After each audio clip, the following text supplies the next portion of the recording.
I wanted to mention just before we begin the hassles of getting projects that we wanted. The government was insisting on spending $1 million to give to the University of Toronto and CAMH for a project that would have had nothing, absolutely zero, to do with survivors or the institutions. We were adamant that that was a waste of money and that would be entirely unacceptable. We got that project removed, but at tremendous cost, because we had to give up 2 projects that were worth $1 million. One project was 30 professional musicians across Ontario, and these are people you have heard, who you've listened to, who you have seen performed. We're going to collaborate with 30 survivors to make music that would have been professionally done and would have gotten out there into the general public all across Canada. And you have seen the kinds of skills and talents that folks have with music and what music can do for people. We had to give that project up. The second project was a documentary video being made by a filmmaker named Barry Cohen. And Barry Cohen has been with the survivors right from the beginning. 8 years ago, she was at the Visitations, filming the grounds of Huronia Regional, filming Rideau, and talking to survivors and getting their stories. And God bless Barry, she has not given up. On her own ticket, and with some funding, she has been able to continue, and hopefully she is going to get money from CBC, that she still needs a couple of $100,000, but she's hoping to get funding from CBC, and it will be one of the doc project films that is shown across Canada. So that was the other project that we were forced to give up. So it was not a bed of roses to get the projects, and we had to turn down some very worthwhile projects to get the funding and get agreement. A week and a half ago, I went out to Manitoba and I met with the plaintiff in a class action lawsuit that is being started out there. It's called the Manitoba Development Center. Ironically, that's where a lot of the People First action started with a video. Somebody help me. What was that video called? The Freedom Tour, of course. But that institution is still open. There are 160 people in that institution, and the class action lawsuit, once it gets underway, I have strong feelings that it will close that institution. That's what I'm hoping for. Like institutions in Ontario, yeah.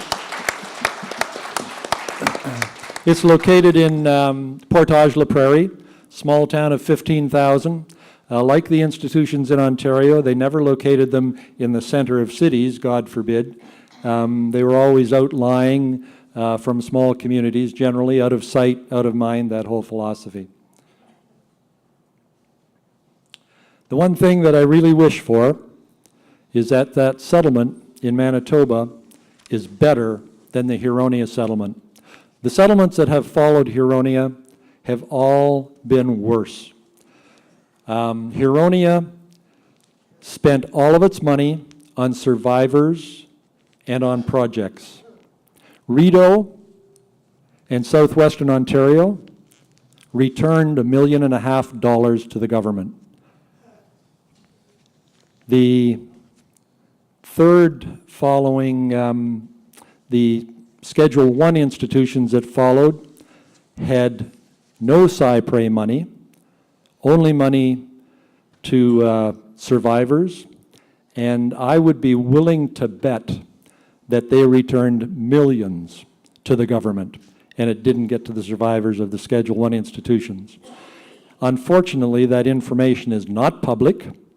One of the things that Yasminka, as a law professor, is working towards is to make class action lawsuits open to the public.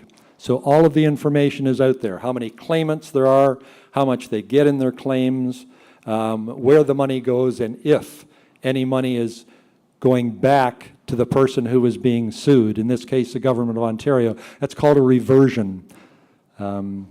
So good luck to them in Manitoba. We have 2 presentations. Vita Community Living Services that received $515,000 for their project, and Community Living Dundas County, who received $88,000. Please, when you start, Vita, introduce yourselves and take it away. Thank you. Good afternoon, everyone. Thank you for sharing space and welcoming us to present what we have come to learn and understand and practice within the clinical department of Vita. We come from the Trauma to Trust Clinic. My name is Virginia Jiayu. I go by she, her pronouns, and I am an expressive arts therapist. My name is Amanda G., and I'm an art therapist and registered psychotherapist. And my name is Jessica Capra. I'm a registered psychotherapist completing verbal psychotherapy. So the project that we at Vita Community Living Services started is the Trauma to Trust Clinic. From Trauma to Trust operates a free clinic that provides therapeutic services to people with intellectual disabilities who've experienced trauma. The service includes art therapy, counseling, psychotherapy, and expressive arts therapy. People have the option to choose from a menu of services that includes individual counseling and participation in group work. The group options include an expressive arts therapy drop-in group and an aerobics and affirmation group.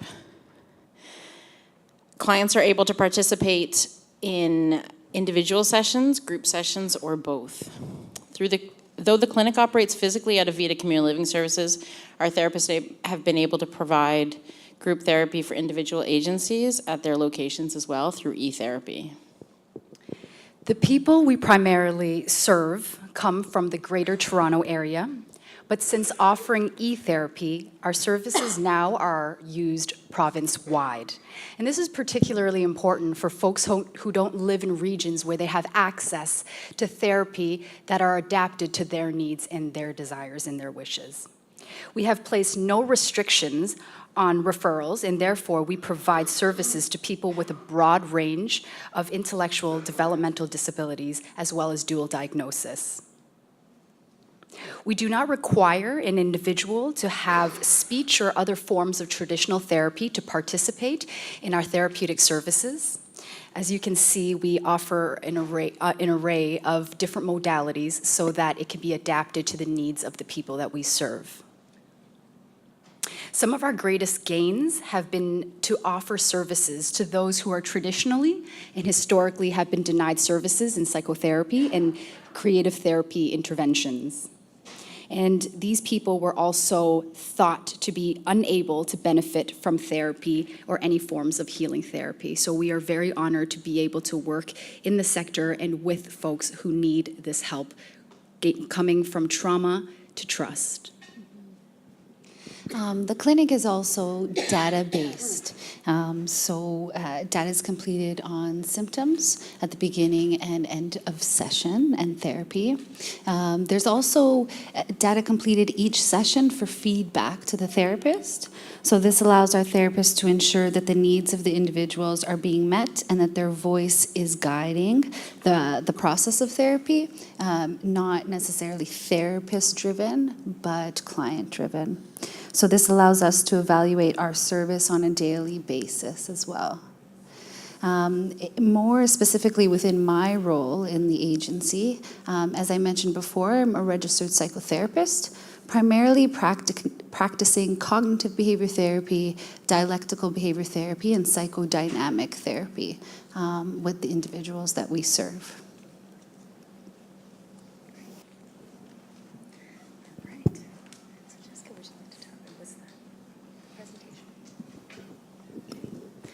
So, as I've mentioned, I offer expressive arts therapy, and that encompasses the different modalities of the arts. And that includes music, it includes visual arts, drama, storytelling, and theater. And today I'd like to share with you a principle and practice that we as clinicians at the Trauma to Trust Clinic practice, as well as offering you a resource and an understanding of one of the roots of expressive arts therapy. So there's a principle that we call low skill, high sensitivity. Low skill, high sensitivity. And if I may share a story with you about an individual that I've been working with that has been living in been institutionalized for many years of her life and have been denied services in psychotherapy and therapeutic interventions. I've been working with this individual now for over 8 months. Just to give you a little bit of the background information, this individual is a non-traditional communicator, doesn't use language to express herself, and have very limited access to mobility. So to be more specific, she can only move her left hand. So when I think about expression and about sharing our stories, and for somebody with limited access to communicate these stories, how do we tap into this? And how does therapy and how can therapy work for an individual? So for me and for our clinicians here, we understand that quality of life is one thing that we can work with and toward, yeah? We get some snaps. So what happened is within these sessions, what I would do is I would bring out percussive instruments. I would bring out perhaps a clicker, or maybe even some simple bells.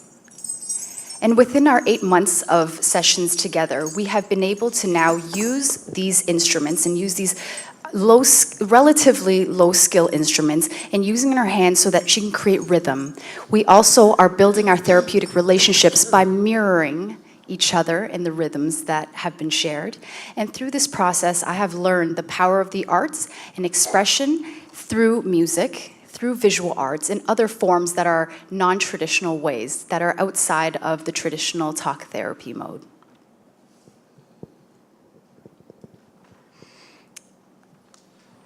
Again, my name is Amanda, and I'm a registered Canadian art therapist and a registered psychotherapist. Within the Trauma to Trust Clinic, I provide mainly art therapy and grief counseling, as well as co-facilitating the drop-in based arts group with Virginia. Art therapy, very simply, is making art within the therapy session. It is a form of psychotherapy that doesn't rely on verbal skills, and it provides a means to express thoughts and feelings that are too difficult to express in words. So in session, people can express themselves with the art materials, as Virginia was saying, and in their artwork, and they don't need to have the words to express what was going on or their inner world. Within the clinic, some of the referrals that have come to me are from people who've experienced trauma but have not been able to access any appropriate therapy for them to process it. One parent told me that the verbal therapy wasn't accessible for their child at all, and that they'd been at a loss before being referred to art therapy. And actually, when they came, they didn't really know what art therapy was, but they were willing to try anything to help. Other people who've accessed the service through Trauma to Trust have told me that therapy has been too intimidating for them, and that the art therapy space feels much safer, because it's not like a doctor's office or a setting like that. It's in a warm room where people can feel free to be themselves. Regardless of the reasons that people have been coming to us, it's great to be able to provide more accessible therapy options. So in closing, we just want to say that we're honored to be doing this work and to be able to share it here with you today.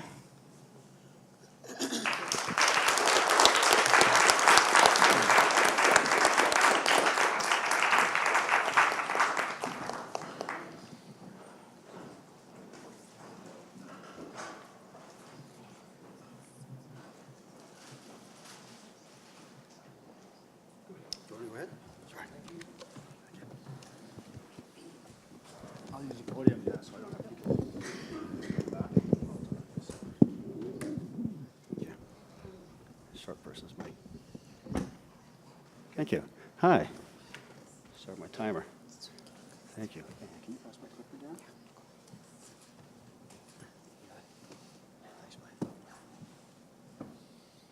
Thank you. So we're from Community Living Dundas County, and our project is called the Broadening the Healing Journey. I'm proud to share the stage with Dan Levere. Dan's a survivor of institutional trauma. And he is a great, great representative of what we speak to today about character strengths and positive moving forward in life. So we're really proud to have Dan as part of our project. We're proud to be creating this project on behalf of Dan and individuals in the agency who are survivors. My name is Jerry Casey. I am a social worker who was brought on board to help with the project, and I've had a long-standing relationship with the agency. Dan and I go back about 15 years, and about 6 of that years was professional on my part, and in the last 9 years or so, it's been friendship. So as I speak to things today in terms of, we'll speak to Dan and some of his experiences, I kind of speak from that kind of an insight and that kind of relationship with Dan as well. We call our project Broadening the Healing Path in 2 regards. We wanted to broaden the opportunities and the sense of range of things of quality life that individuals who survived institutional settings had in terms of their path forward. Joe spoke really well in his presentation about the idea of moving forward in a healing way and in a healing journey. And our approach and our goal was to broaden that opportunity for individuals. The second piece, though, and I think is equally as important, our approach in our project is meant to broaden the perspective of frontline staff who are supporting individuals in that journey. And it's one of the key pieces that we're going to bring forward as we speak about this project. We wanted to find an approach that was non-traditional, unique, but that was evidence-based and spoke from a trauma survivor perspective. And to that extent, we came across the model of positive psychology and character strengths-based interventions. Positive psychology is a study of conditions and processes that contribute to flourishing. Focus on building positive emotions, positive strengths, and positive meaning in people's lives to achieve what we call a life of flourishing. Studies what makes people happier, what gives their life a sense of satisfaction and meaning. And it articulates a vision of what that good life is, and even more importantly, gives us steps and activities and things that we can do, that individuals can do, and that people that support them can do to contribute to that healing path and contribute to them being able to express and live their strengths.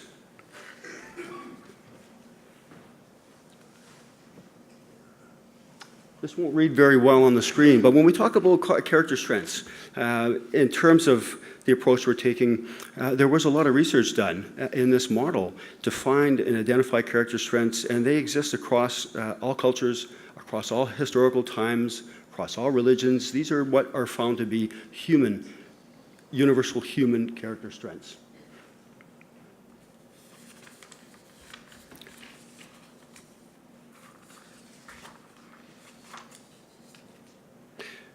Our approach in our project was to identify those character strengths and help individuals understand, individuals who are working with the people that we're supporting, to understand how do you not stand in the way of those character strengths, and how do you actually help people to achieve them.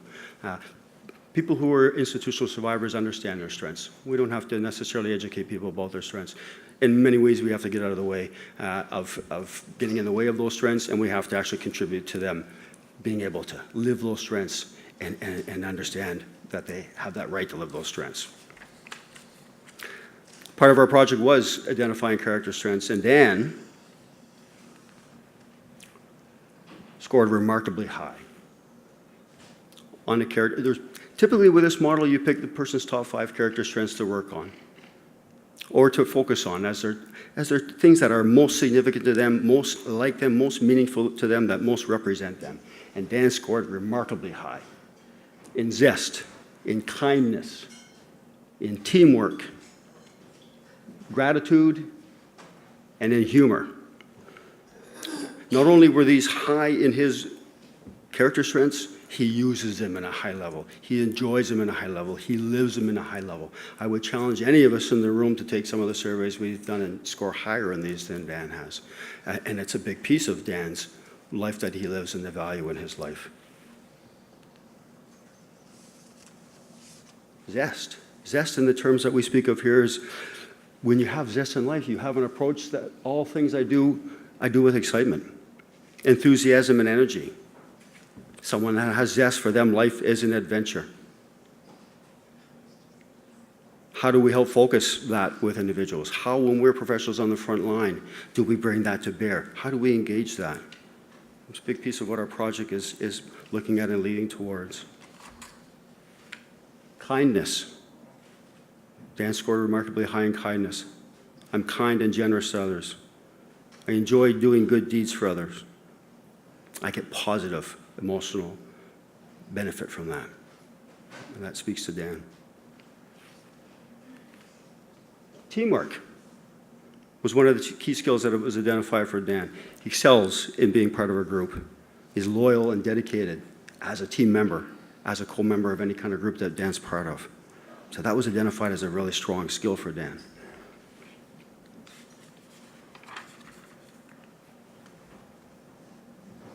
Gratitude. I appreciate every day that I am alive. I am grateful when I am struck by beauty or when I'm in awe of something. Again, this speaks to Dan's character. These are character traits that any of us would really benefit from. We all have pieces of this. And humor. Bringing smiles to others is important to me. This is Dan's words. People consider me to be fun around. That's definitely the case with Dan.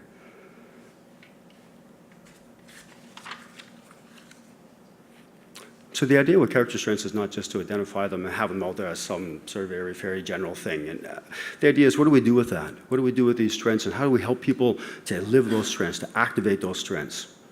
You know, according to this theory, we are at our strongest and at our best when we use the strengths that are most intense to us, most germane to us, when we are doing things that are most interesting to us. That's when we are at our best. That's when we're flourishing. So with this model, not only do we identify those strengths, but from there, we identify ways in larger life goals that those strengths can be activated, and also in little everyday situations as well. We're going to look to help Dan flourish. Dan's in his post-retirement mode right now. And our goal right now is to help Dan flourish and help Dan, quite frankly, have a quality of life in his retirement that was probably, better than his quality of life and his work life was. So our goal is to move forward, to tap into these strengths that we've found with Dan and help him to use those on a day-to-day basis. Right. Two things like story strengths, or character strength storytelling. When we engage with people at the front line, I've been a frontline social worker, so I kind of reserve some right to be critical here. So if I offend people, I won't apologize because I'm being honest. But, what do we talk about people? What do we talk to people about when we're on the front line, when we're in their homes, when they're in their space? What are the discussions we're having? Are we having those discussions? Are we sitting around and sort of waiting for the next thing to come up that we might be doing? Or are we having some substantive conversations about things that are important and that person's really about? Often we don't. And part of our theory here and part of our goal here is to give people tools that they can use to do that. For people that really want to, great tools. For people who may not be as oriented that way, going to kind of push it in that direction. Can we spot signature strengths? Strength spotting. Imagine being a staff member where you're actually tabulating things people do well, as opposed to finding things we think they do wrong. I mean, this is a shift in our approach with this.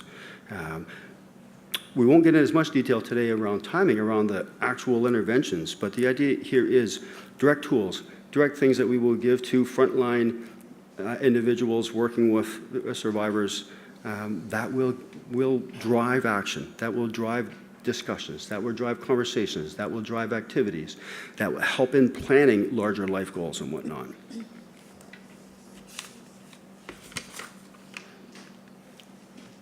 So towards that end with our project, we've identified and adapted and developed tools that are standardized tools that help to identify those individual strengths.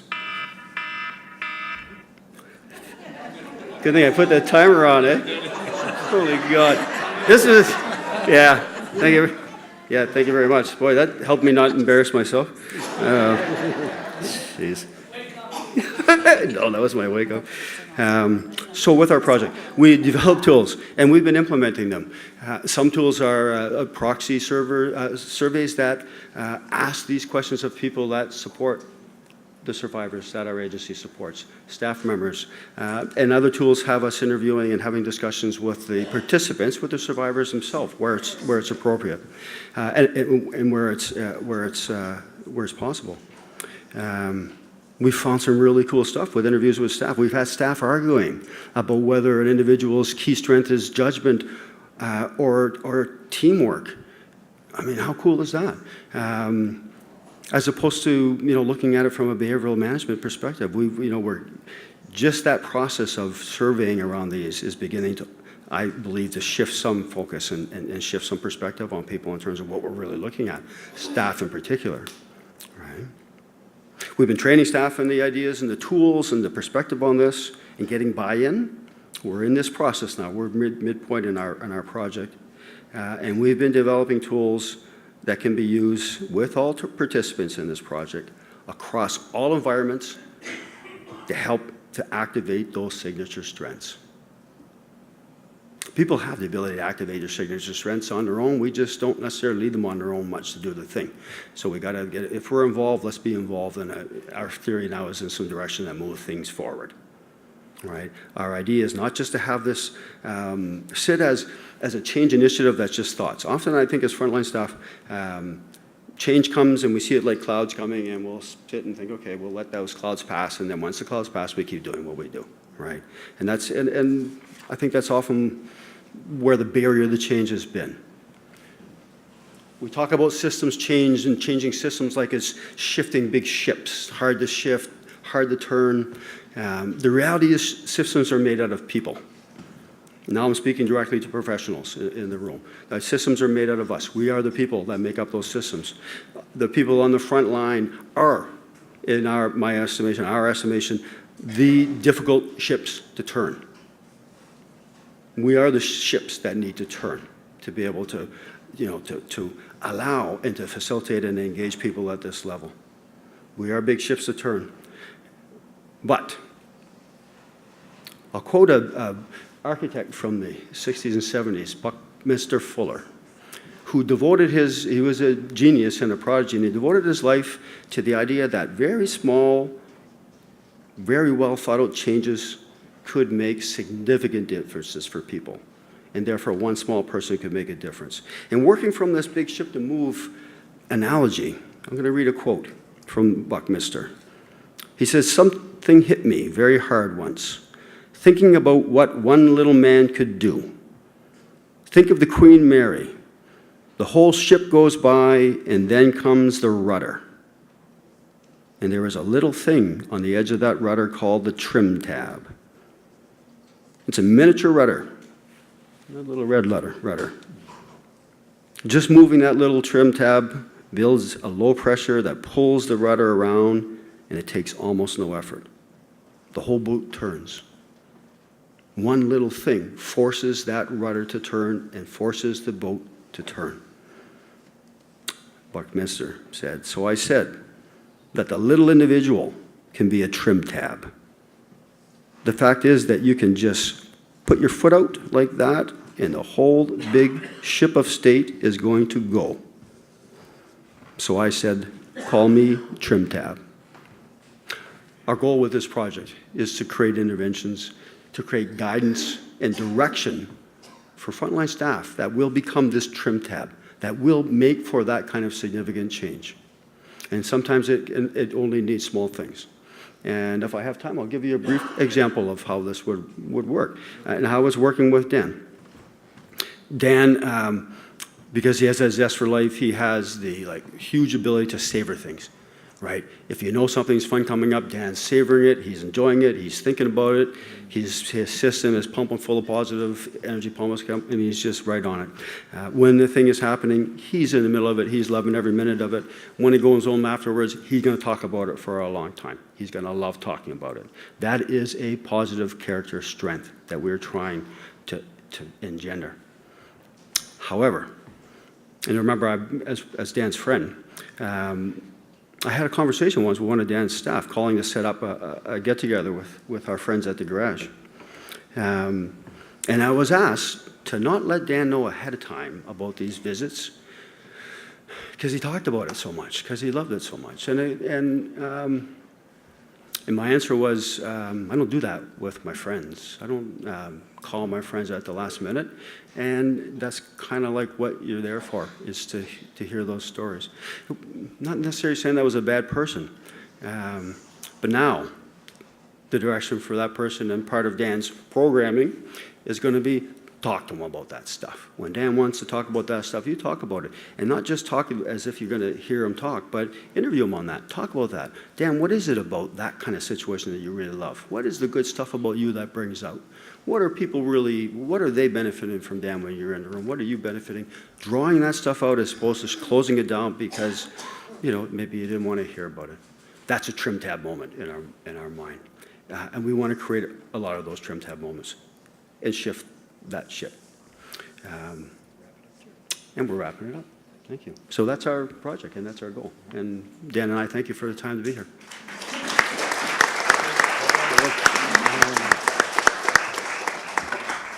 Zach, could you come up on stage and get set up, please?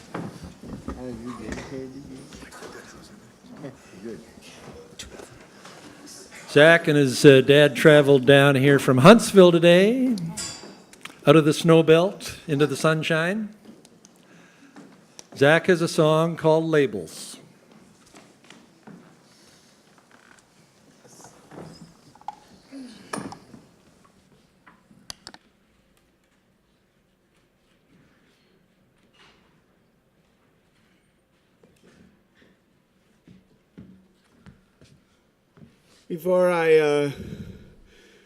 Before I play the song, I just want to say hi to everybody watching online, and I wrote this song with my father. And I want to say hi to two very special people in my life, Kira and Adrian. I really hope you guys like this song. There's a man with a disability, not as plain as everyone can see. Doesn't think like everybody else. All he needs is just a little help. So he learns from day to day, tries to make it his own way. Some things he doesn't realize, it just comes to his surprise. And if he didn't feel alone, lived in a better home, he would be a better friend, time and time again. And we'll be living in a better world, helping every boy and girl try to do the best they can. Try to help somebody shine, everything will work out fine, helping out the fellow man. And if you open up your eyes, soon you'll realize labels are just a disguise.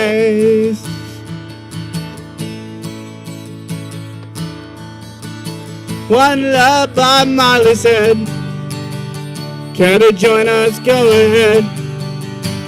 Keep thinking just like you are. I wouldn't be playing this guitar. Sometimes labels can be okay, but if they're not, I won't let them get in my way. Challenges are a part of life, accept them one at a time.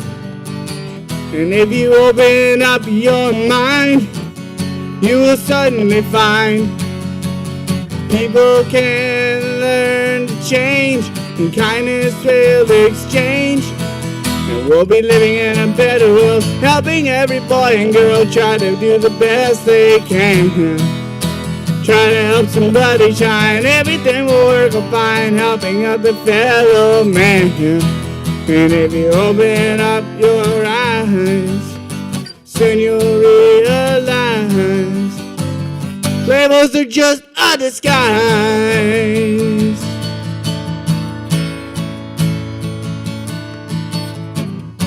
We've got to learn to get together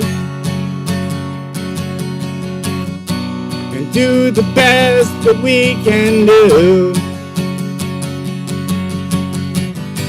Give us the chance to be included. You'll see what we can do. And we'll be living in a better world, helping every boy and girl try to do the best they can. Trying to help somebody shine, everything will work out fine, helping out the fellow man. And if you open up your eyes, soon you'll realize labels are just a disguise. They're just a disguise. Labels are just a disguise.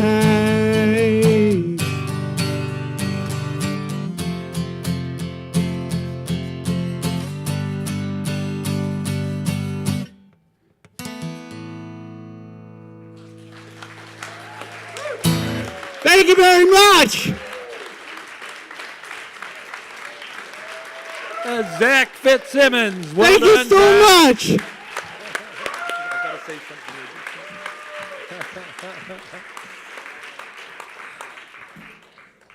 All right, well, thank you very much to Community Living Dundas and to the Vita Community Service. Virginia had mentioned earlier that they would be happy to answer questions. Because the way things have rolled along, people didn't get the notice that they were only supposed to speak for 10 minutes. We haven't had the question time, and I know there are panel members and individuals who presented who really did want to be asked questions. So don't hesitate to go up to people. We're just going to do a short break here because if we can, I'd like to give us a little bit more time for supper before the play starts. So if the next two groups, remember every name, and Participation House from London could come and set up, we'll get going very shortly. So just stand and stretch. If you have to go outside, go, but we're going to keep rolling here.